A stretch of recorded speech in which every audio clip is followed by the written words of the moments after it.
left, left, right, left. Close, right, march. Left, left, left, right, left. Company, halt. Now we're going to form line to the front. To the left. Company will form line to the front. March.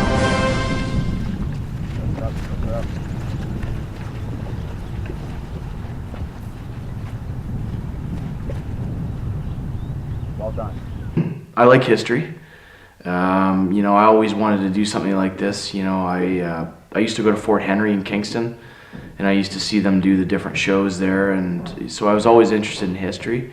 And a friend of mine got me interested. He said, you know, come on out, and you know, we dress up and we portray guys from 1812, and you know, come on out and try it out. So I did, and that's why I'm here today. Yeah, I like teaching living history to people, to the public, and you know, it really, you know, you would be amazed. Not many people know what happened in 1812. You know, we have these forts along the border, and you know, people have no idea what happened. So you know, teaching living history is very rewarding. So that's one of the reasons why I do it.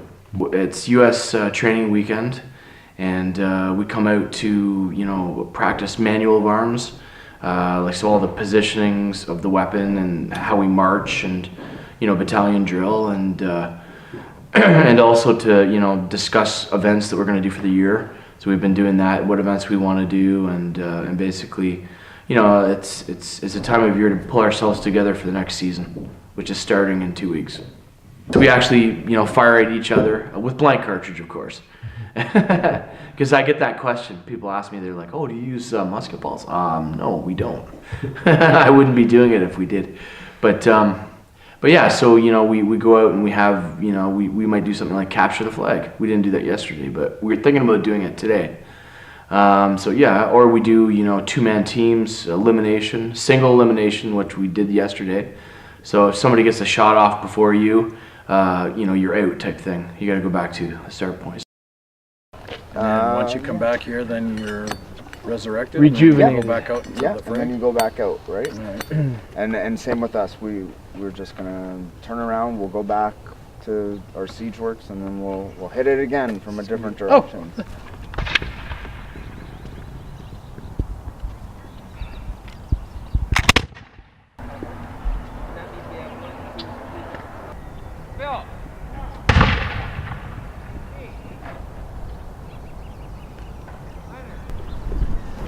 Shot!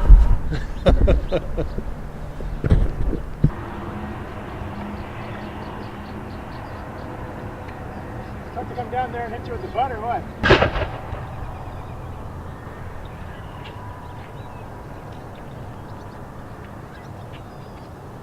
You're just in our fort. You're a captain.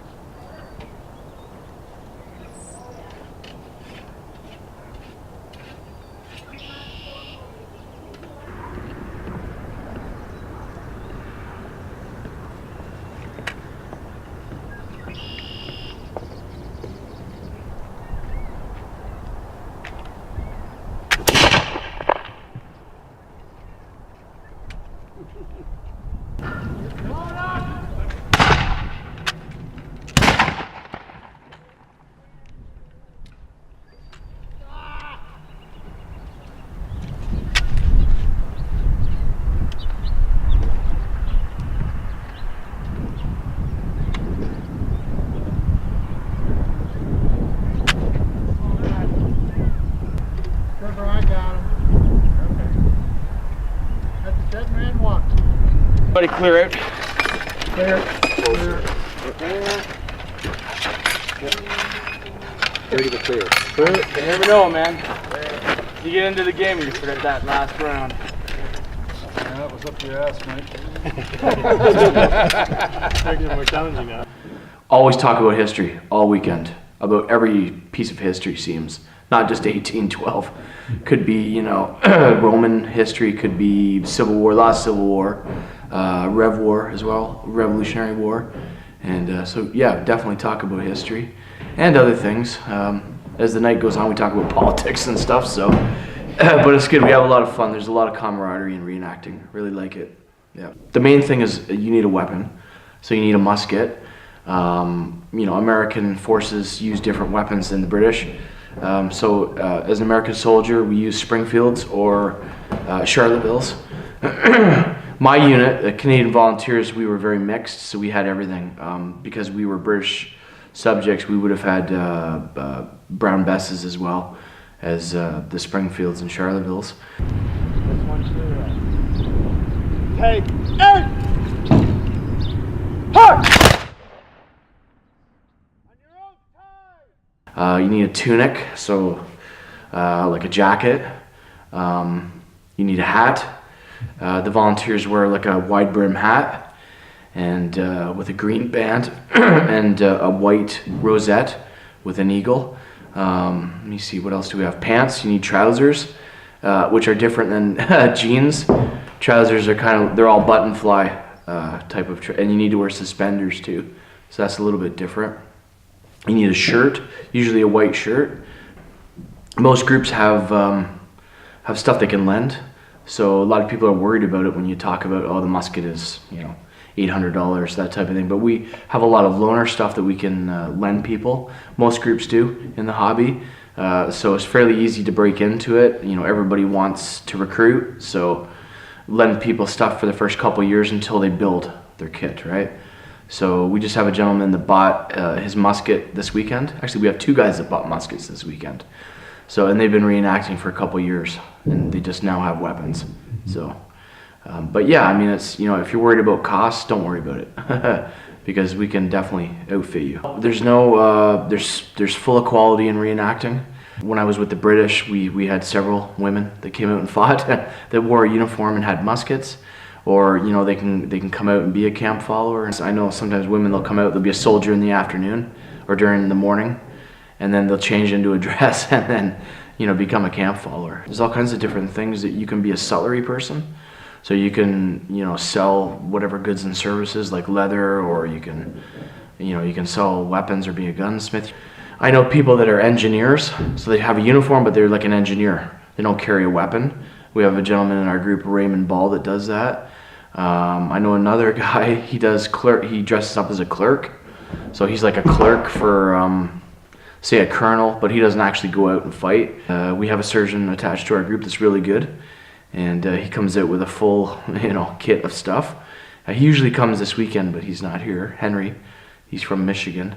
What else is there that civilians can do? I know people that just come dressed in civilian clothing to events. They just come and walk around, and, you know, they're curious about, well, what's going on, and that would have happened back then. They would have come and like watched the battles, and if you know, you're interested in history. If you have an interest in that and you want to come out and really, you know, live it, you know, wear the clothing, you know, act appropriately, you know, educate, you know, learn some things, because you learn so much doing this. You know, you want to come and you know, participate in you know, firing muskets, firing cannons, living the life, then, you know, definitely come and try it out. Come to an event. You know, maybe just come for the day and just, you know, look at things. That's what I did. That's how I got started. I came to Stony Creek, and I just, you know, I stayed in their camp for an afternoon and just, you know, watched everything they did, and it was good. And but yeah, don't be afraid to check out websites. Go online, check out, you know, type in 1812 reenactments, and you'll find all the sites for people, right? So, and feel free to call or come and ask questions. And yeah, we're looking for volunteers right now. Mostly every group is looking to recruit, so, you know, definitely you're welcome. Come and try it. And that's it.